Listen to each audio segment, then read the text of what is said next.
Hello everyone, I'm Ankit Raj Pathak from Zeron and your host for today's Cyber Posture Fireside Chat. I would want to welcome everyone who has joined today, and I hope everyone is doing great today.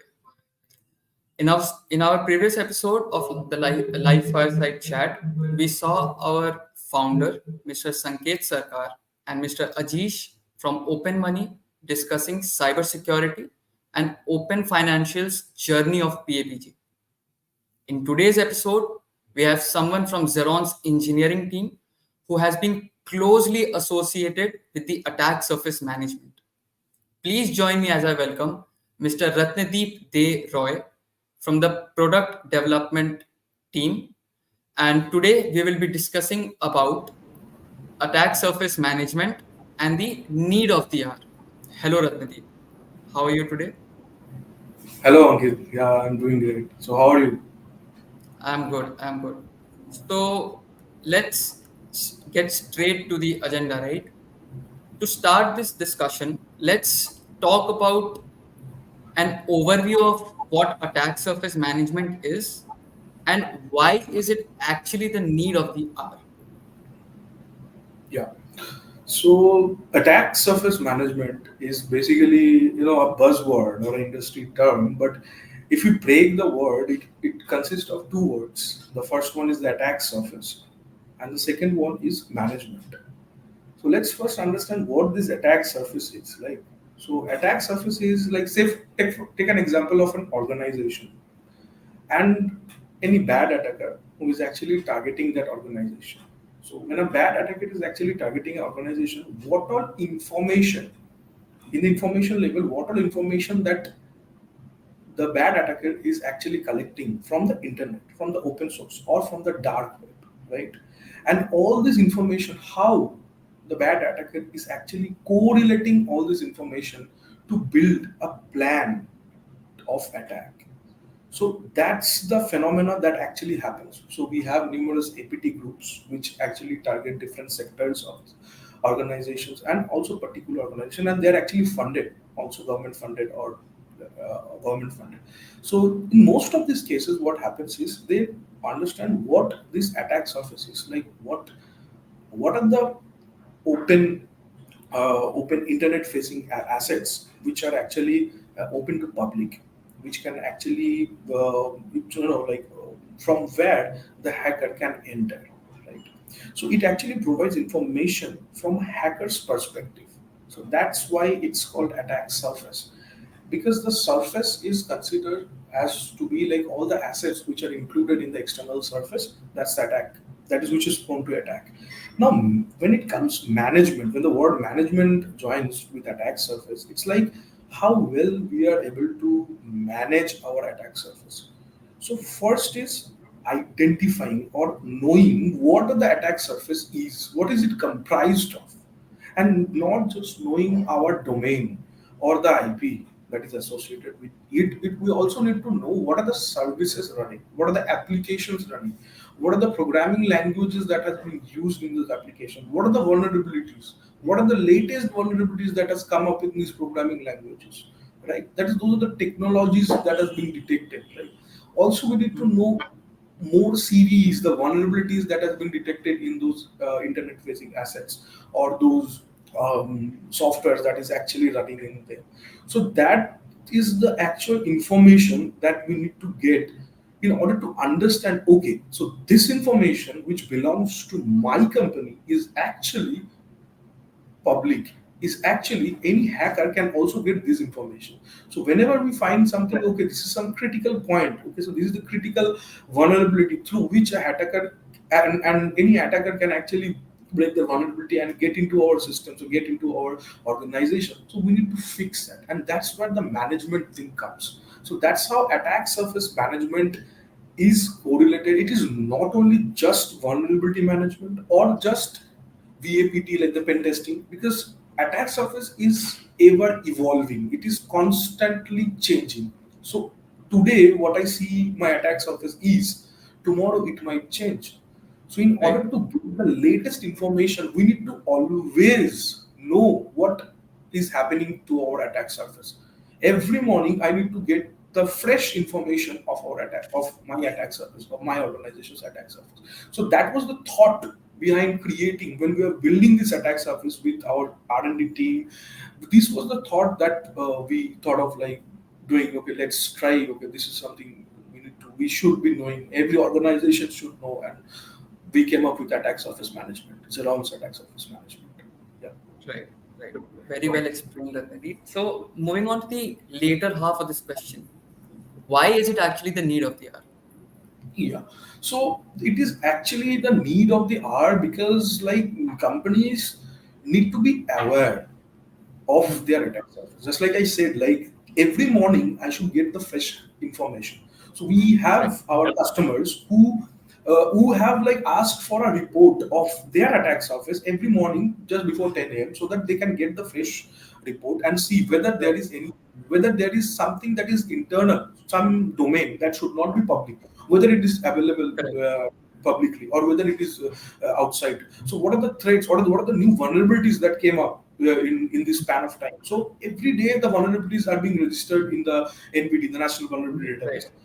Whether those information they need to know, so that they can actually proactively take measures. They can decide that what vulnerability it needs to be fixed. So for every vulnerability, that's something very much common. We always see that there is a severity score based on that.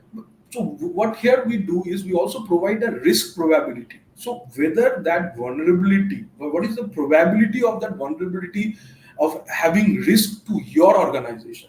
And this correct, risk probability has been very much fine-tuned with the organization, the sector, as well as the specific needs, as well as the ever-evolving, with the span of the next 30 days. The next 30 days, what attack might happen, right?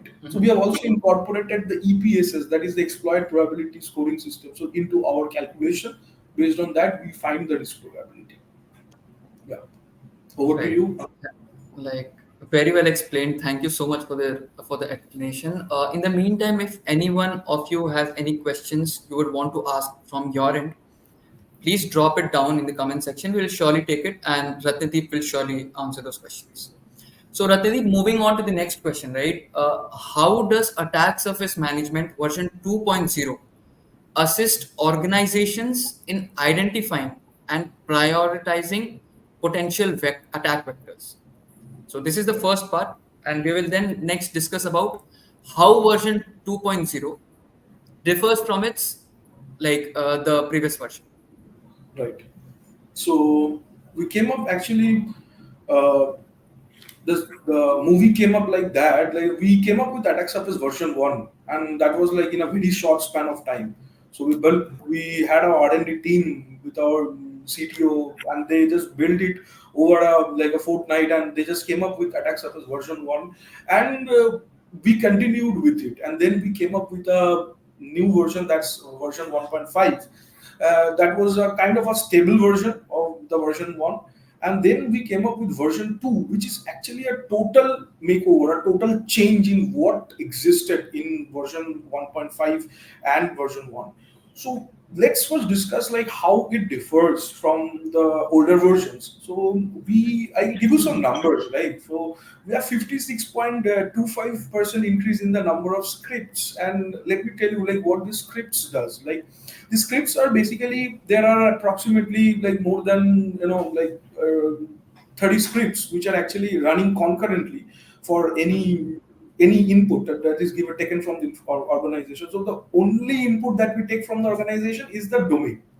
Like for example, if you say if our company is getting registered for attack surface management, we will just take that Zeron.1. That's the domain that Right, is, you can, if you search the internet for Zeron, that's the first thing that comes up, right? So only that thing, that is the information that we take, and the information that we provide, you will not be able to just search through the internet and get those information. It's hard, so it's a bit hard, like, so that is the script. The scripts actually does, what it does is actually it serves the internet and the dark web for information which is related to the particular company.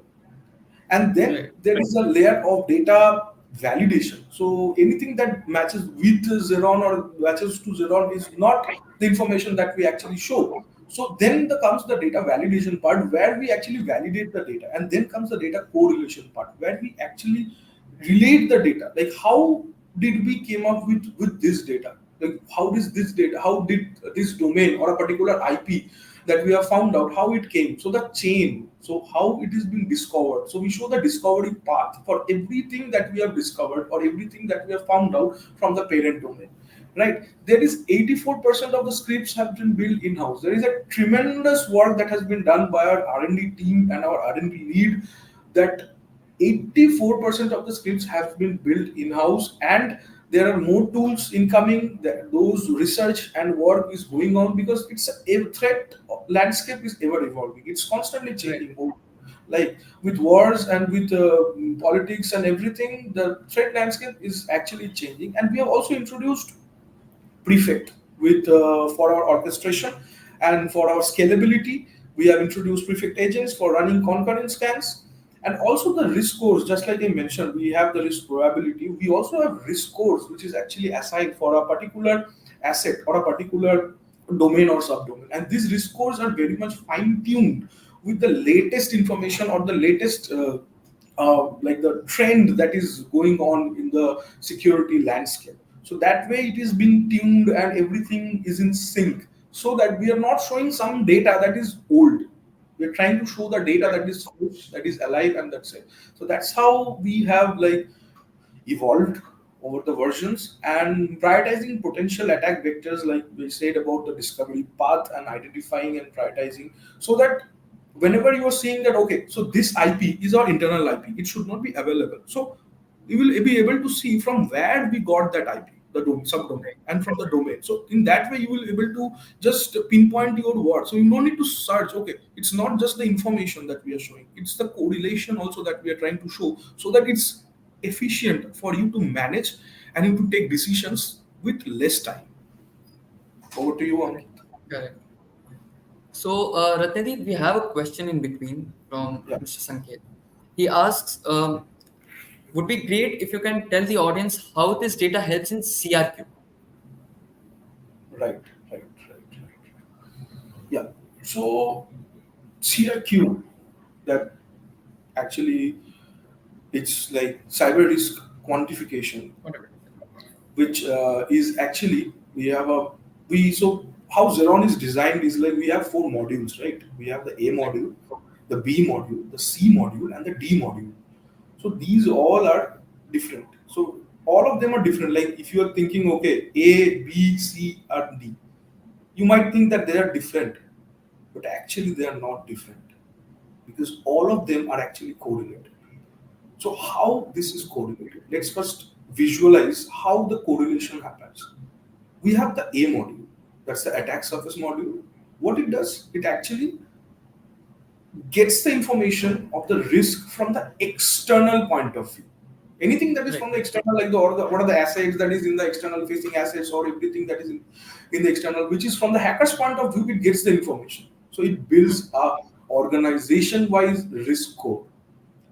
We have the C module, that's the compliance module, wherein we have the compliance, the standards and the mandates, and all the standards and mandates are internally correlated with each other. Say, for example, if you are ISO 27001 Yeah. standard, then if you are doing same, for example, PCI DSS, then you don't need to do the 100% of PCI DSS.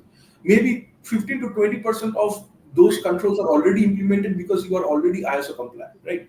So in Mhm. that case, they are actually correlated, and all the evidence that we collect, those are also a central point where all these evidences are collected. We have the D module, right? That's the defense module, wherein we are actually showing information about the internal threats or the internal risk. Now, all these modules, like the A module, the C module, and the D module, all the information or the useful insights goes to the B module, wherein we do the cyber risk quantification. So since our platform, it's a CRPM platform, it's cyber risk posture management. So Right. the first thing that comes up to our mind is cyber risk posture. So we need to understand what cyber risk posture is before we plan to manage it. So whenever we are like thinking of, okay, so now I need to do CRPM, that means I need to manage, start managing. Wait, you don't need to start managing. You need to understand what your cyber risk posture is. In order to understand the cyber risk posture, you need to understand what what is the standpoint? Where do you stand in terms of the monetary loss, right? The risk quantification, wherein we are Mhm. actually quantifying all these risks into a monetary value. So what happens is, whatever information that we are getting from the risk that we are getting from the attack surface, the risk, internal risk which are getting from the defense module, the compliance, we have a central score, the compliance score. So we have so many process level and non-process technical controls, but Technique. all of the evidence and whether they are implemented or not, all of this gives rise to the compliance score. And all these things like the compliance score, the organization-based risk score, and the defense module, the CIA benchmark, the CIS score that the company provides, the confidentiality, integrity, and availability score, it comes up to this central CRQ platform. Now, the CRQ platform, it also has its controls, a set of controls. It is designed in such a way that it will take the industries. Whenever organization comes, it will take the location, its size, where the company is situated, right, and some other parameters. And based on these parameters and based on what these other modules, the information that we are getting from the other modules, it will actually give me a value which is at risk, the most probable value. It's not just a single value, it's a single value, but it's the most probable value, that this is the probability, this is the amount of monetary value that might be at loss, right? So that's how all these modules are actually correlated. Over to you. Great, Ratndeep. Like you, I guess you answered the question very well. Moving on to the next question that I have for you.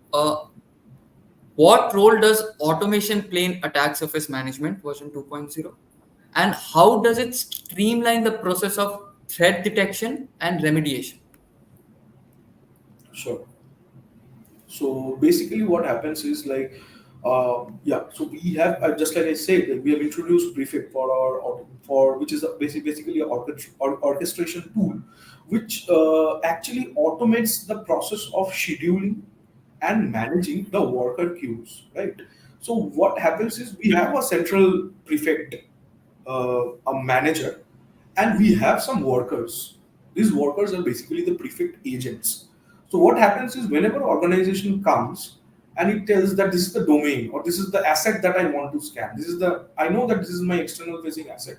Or even if I don't know whether my asset is, I would just give him the domain. It just gives the domain name, and the moment agent comes up and takes the work, and it actually runs a scan over a period of time, a very shorter period of time, like say for example 1.5 or 2 hours it takes, it gathers all the information and does the correlation, and it then shows it up into the dashboard that okay, this is the data that we have found, right? Right. So in that way, if there are multiple companies or multiple domains coming up in to our scanning platform, what happens is there are multiple prefect agents that comes up and takes the work and does the work, and it shows and it puts into the database, and the database actually takes it and shows. So for automation purposes, what we have taken is we have taken the help of this open source prefect thing, so that we can actually run the scan after a fixed interval of time, and the user can actually change that I want to scan every day, I want to scan weekly, I want to scan monthly. Whatever their choice is, based on that, they want to get the fresh information. So based on that, we have actually automated the process so that there is no need of manual work. You just need to enter the domain and just click on OK and just tell the timeline, and then everything happens automatically. And every time, every 7 days, if you have selected, we will get the fresh information after the scan is completed. So that's how we have done it. And there are multiple thread feeds from where we collect data and integrate it with our central platform. And more than there are, like if you're talking of numbers, it's like we have more than 7,000 templates. Okay, and the number is ever increasing. Like the moment a new vulnerability or a new attack comes to the picture, and we all get to know, okay, the R&D team gets to know that okay, this is something happening new. They build a new template and they attach it to the existing ones. So right now there are 7,000 templates which is built by R&D team, and it's ever increasing, and it's constantly all these templates are being scanned for, and we are able to get whether it's like if you see the attack surface funnel that we show, like the Right. from what are the all the assets, and then coming to what are the alive assets, and then coming to what are the exposed panels that we have found, and the default login panels on everything that is the That is the if you are seeing there is a default login. Let's say for example admin 1234 and these are the things that we have found. Then that might be prone to an attack, right? An attacker might just brute force it and just enter into your organization. So those are the things that are actually coming up, and everything is automated. It's not that someone is just manually doing something. That's how we have. Right. So in order to support a larger customer base, yeah, Correct. over to. So also automating and giving them a free hand to, know what is there in their domain and subdomains, and giving them a whole new like free hand of the scans that you want to run and however you want to run it, and we'll show you it on the dashboard, a single dashboard, Yeah, right? yeah, yeah. So and Yeah. that's how like so why if you ask me like why this is necessary, right? So I if I want to like scan every like 2 days or every 3 days, then every 3 days the new data is being generated by the ASM, and Correct. that data, the new fresh data, or the fresh vulnerability is getting integrated with the cyber risk quantification that the business module, and the business module adjusts the cyber value at risk based on the data that the Data scan has. that we are getting. Yeah, so everything is happening in real time because most of the time what we do is like we have a vulnerability database. If you think of like some bigger organizations, larger organizations who have been for a long period of time, they have a large vulnerability database and they are just constantly trying to solve one vulnerability at a time. Just they're trying to focusing on, okay, so this is the critical vulnerabilities, we need to solve the critical vulnerabilities, but that critical vulnerability might not be it might not have the exploit the EPS score as high. So based on that, we have the risk probability. So based on risk Probability. probability, if you are trying to prioritize, then you will be like Right. managing it in a better way, right? Yeah. Correct. Correct. So Ratnadeep, moving on to the next question. How does attack surface management fit into Zeron's CRB? Yeah. So just like I said that cyber risk, like CRPM is like basically cyber risk posture management. So the knowing the cyber posture is very much important. And so what the A, C, and the D modules, it is actually providing us with the information that you know that this is your attack surface, this is the external threats.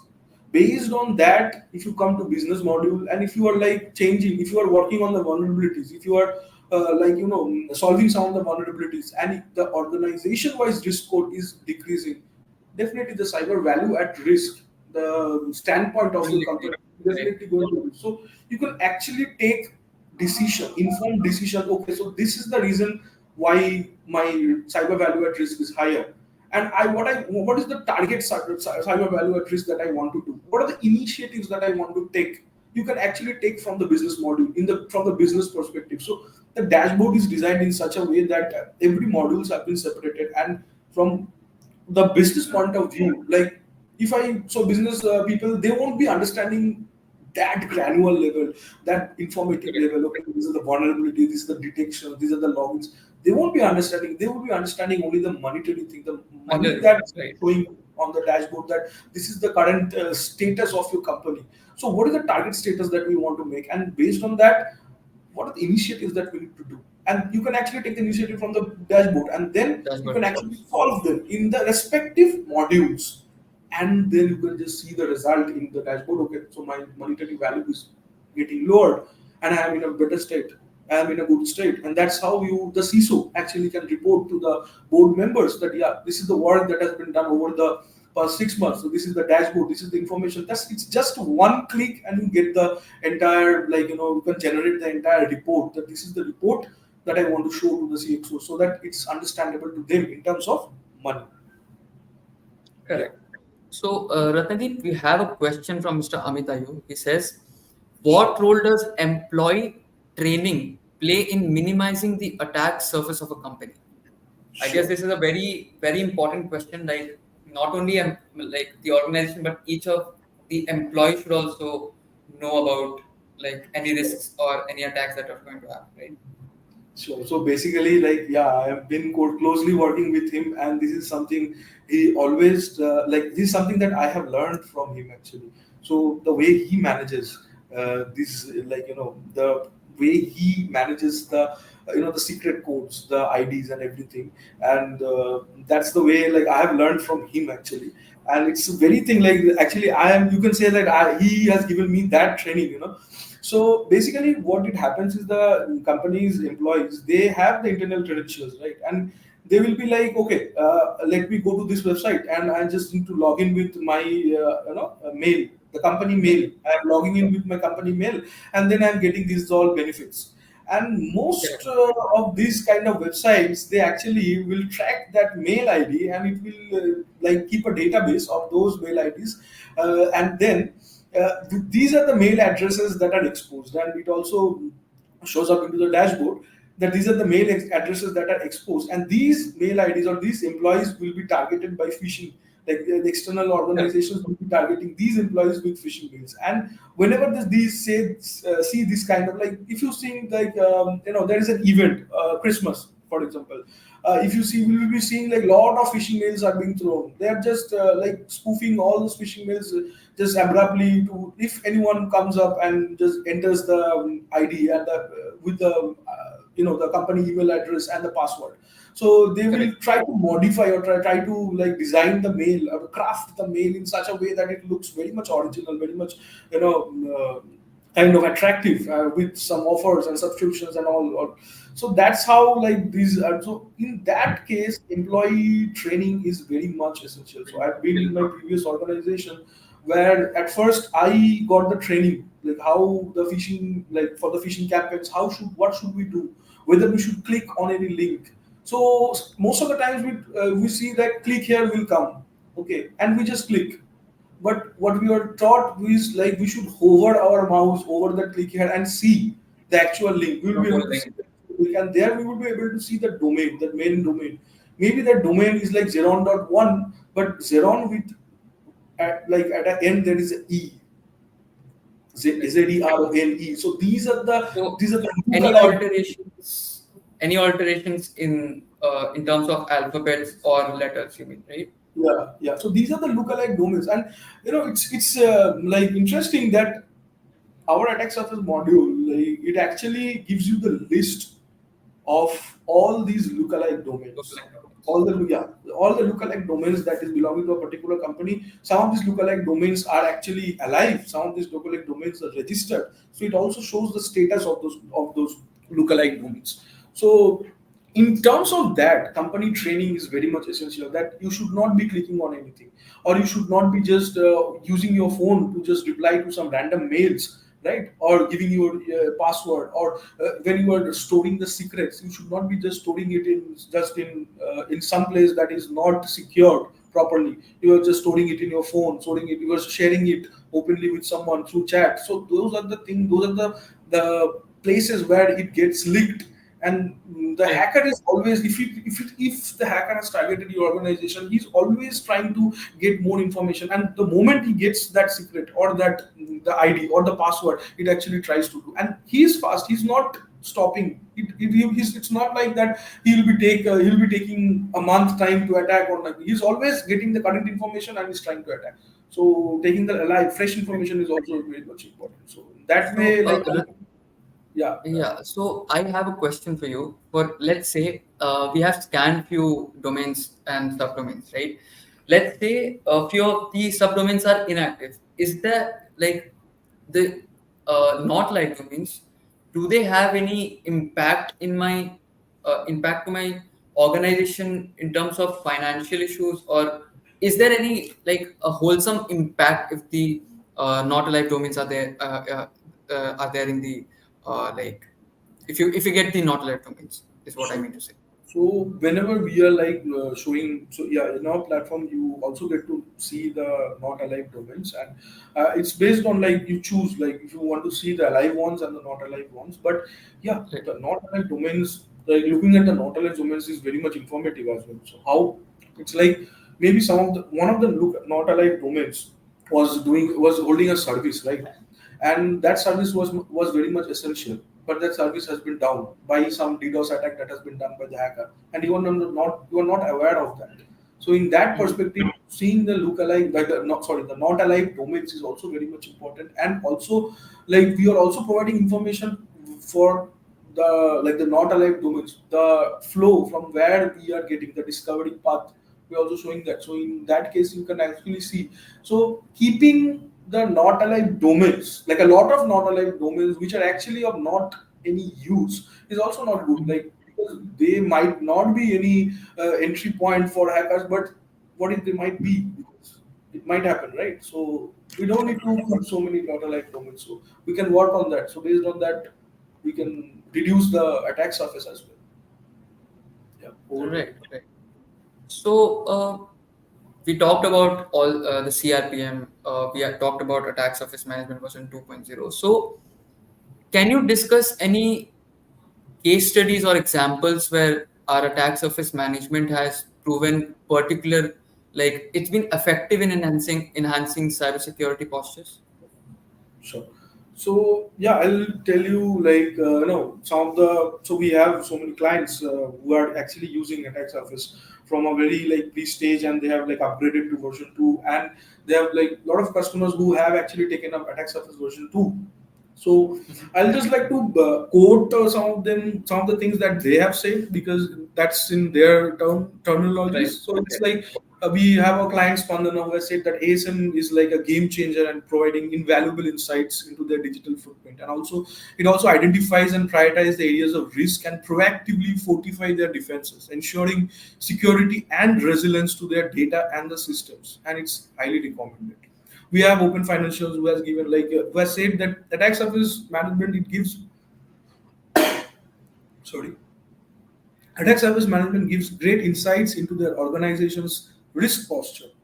I've been into numerous meetings as well, and one of the key meetings that I have been into was a meeting with Aditya Birla Capital, where we just like we just showed that this is the lookalike domain that was pay.adityabilacapital.com, and there was a slight change in the spelling of the letters, and they were just like shocked. Okay, what? This is something, and the page when you are redirecting to the page, it looks exactly like adityabilacapital.com, and there is a payment link that this is the way you need to pay. Excuse me. So that in that way they were just we were just able to like tell them that this is, so they have an internal team, they have a entire group of people looking for this lookalike domains, but our dashboard was clearly able to, so there was like 27 or more lookalike domains for registered and alive for the for any particular company, and one of them was paid or capital, which actually had the payment link and all the process, but it did not belong to their company, the parent company. So in that way, like I think like attack surface management version 2, it's proven effective, like in enhancing the cybersecurity posture, taking decisions, proactive decisions. Over to you. And we are constantly evolving and enhancing for betterment of the society, right?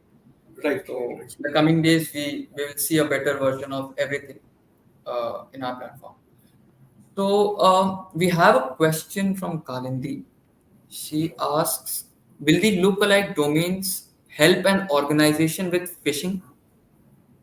Yeah, so that is the thing that I was trying to say, that employees should be given a proper training. That the question that Amita you asked, and the same question that Kalindya, both of them are related. That in such a way that the employees should be given proper training to understand, to know their company domain, because in most of the cases those lookalike domains are the domains or the links which open up, and they have like crafted with the same logos, the same company logo, the same information in a way, and they have crafted a same similar web page in order to enter our username and password, and the moment we enter the username and password, there is a guy or a hacker just sitting in the back end and just getting the username and password, and in moments time it can actually get into the system, and it can actually just install, or it can actually download a file, and it can keep a persistence of it, and it can affect more than one system. So that's how, like through phishing or through like phishing, the most the most vulnerable, because in case of phishing, if we consider or if we see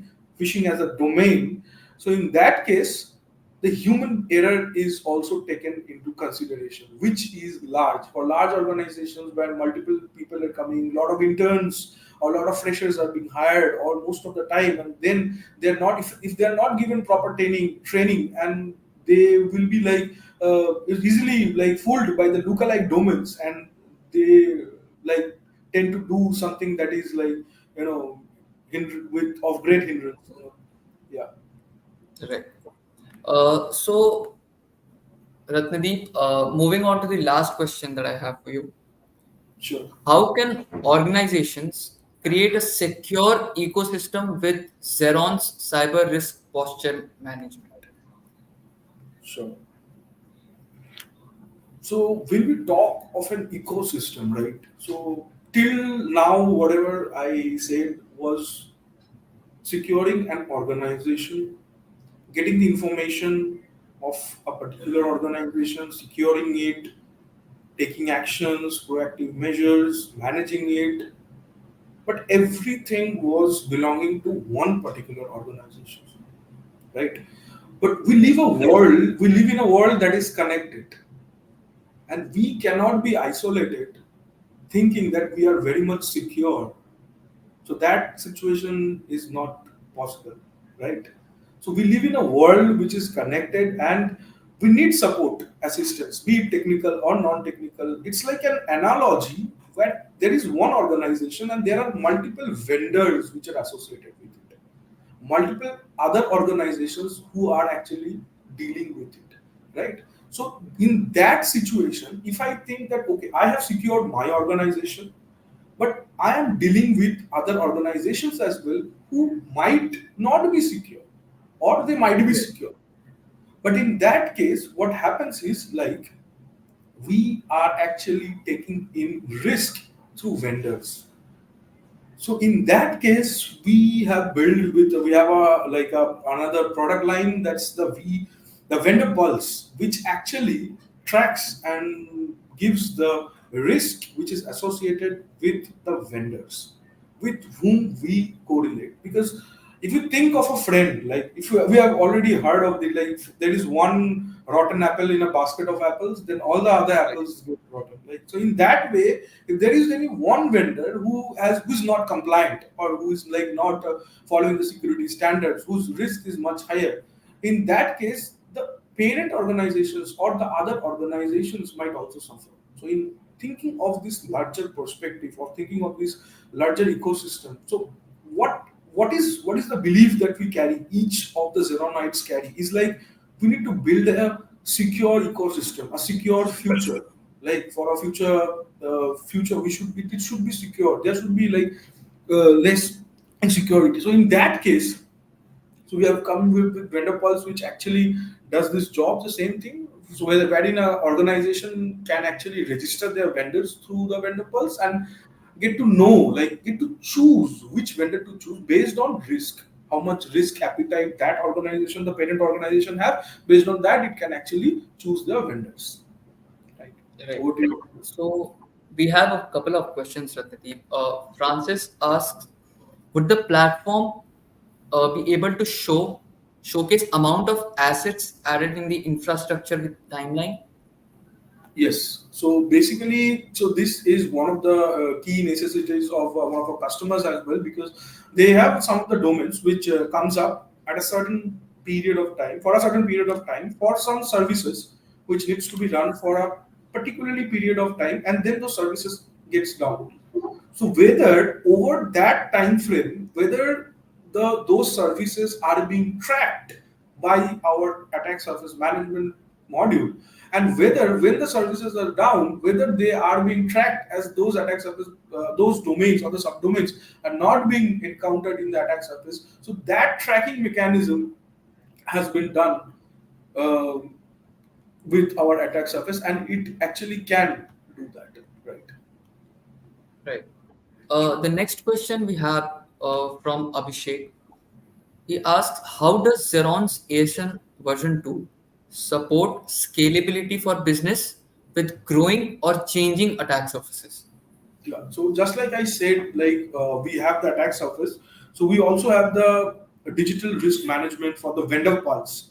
Like so, the digital risk management of the DRM for the vendor pulse is basically a subset or a child of this attack surface management. So in that way, So it's like business. When we are talking of scalability and business, so we need to work with other organizations. We need to take in vendors. We need to deal with the numerous organizations. So in that case, we need to like quickly take the decision of whom to deal with or how much to deal with. So in that case, we have the DRM, which actually gives you the risk score for a particular vendor, and based on that risk score, we can actually take up decisions. So that's how it actually supports the scalability and in taking informed decision in terms of business scalability as well. Right. We have a question from Nilesh. He asks, how can organizations effectively leverage ASM to prioritize vulnerabilities based on business risks? Yeah. So just like I said, like though that the vulnerabilities, that the older version of prioritizing the vulnerabilities was based on severity. So what the severity? What is the severity? When we are thinking, okay, this is a critical severity vulnerability with critical severity. Okay. So in that case, so we have grouped findings. So we have 5 levels of security. That's info level. That's low, then medium, then high, and then it's Right. critical, right? And then it's critical. So in these are the 5 levels of 5 levels, and in all these levels, we are not trying to tell the user, okay, so this is the critical severity on which you need to act upon, because we are also showing another parameter, that's the risk probability. So whether what is the probability of that particular vulnerability getting exploited in the near future. So that is the number, the exact number that we are trying to provide. And based on that number, organizations can actually take up decisions on prioritizing which vulnerability to solve at first or to act upon. Right. So this is the last question we are taking for today. It's from Abhishek again. What step does Zeron take to keep ASM version 2 up to date with the latest cybersecurity trends and technologies? Yeah. So just like I mentioned, so we have our R&D team who is constantly researching about the what are the latest cybersecurity events or the the secure any event that's happening outside the world, whether there is any threats. We have numerous threat feeds which are like constantly being upgraded with the latest information, and we also have the internal R&D team which is who is actually looking for, and they are building the new templates, and these templates are being constantly updated. So right now when we started with somewhere around 5 to 6k, and then we have crossed 7,000 7,000 number of templates. So that's how we are like getting evolved day by day.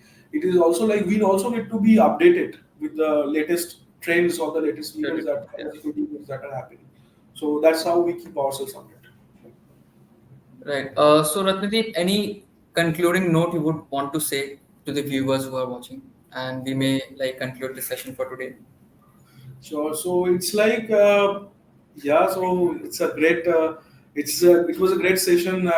Really liked the questions that you asked, and it was really informative for me as well, because like I have been with ASM for like 7 months.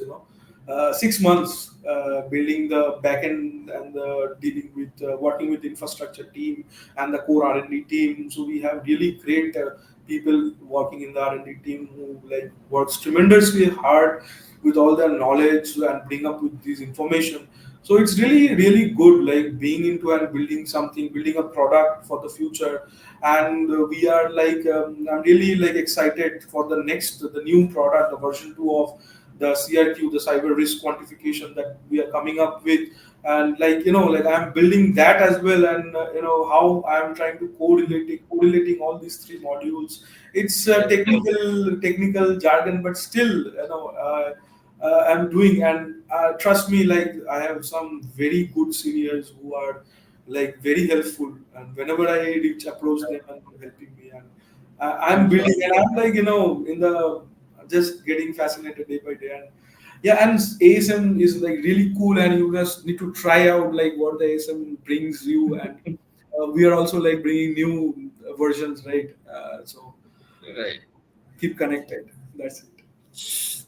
Absolutely. I guess everyone would hear you, Ratnadeep. So, thank you, Ratnadeep, for joining today, giving us your time. So, we would obviously want you in the next few sessions as well. Let's see how it turns out. Till then, thank you for today. We'll surely meet in the next sessions. Thank you, Ankit. Thank you. Yeah. So that was Ratnadeep, a very insightful session, and we'll we keep coming live. We keep coming up with these kind of events to to spread awareness about cybersecurity and what actually is going out around in the world, right?